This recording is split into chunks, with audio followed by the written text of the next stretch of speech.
One of the TV shows that helped establish Netflix as a player in the game was Narcos. It covered the rise and fall of Pablo Escobar, and then charted the Cali cartel who rose after him.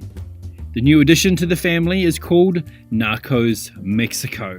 It's not a fourth season of Narcos, but a standalone spin-off season.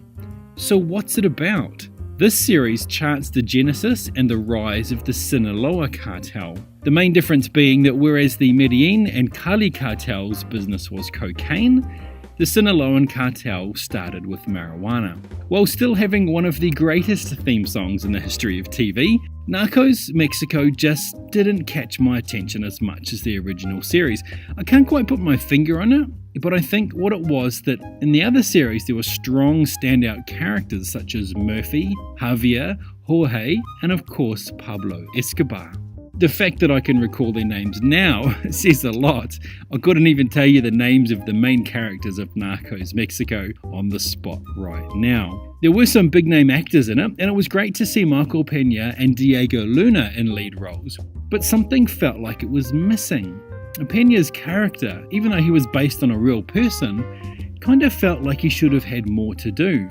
And with Luna, I just struggled to see him as a bad guy, an ice-cold drug cartel boss. In my opinion, if they had swapped roles, it might have been a bit better.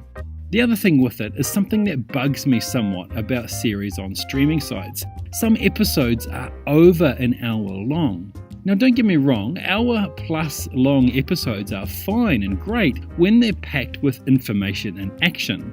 But in Narcos Mexico, there is a lot in each episode that could have been cut out. Scenes that just seem to go on and on when they could have been cut back, cut out, or just hinted at.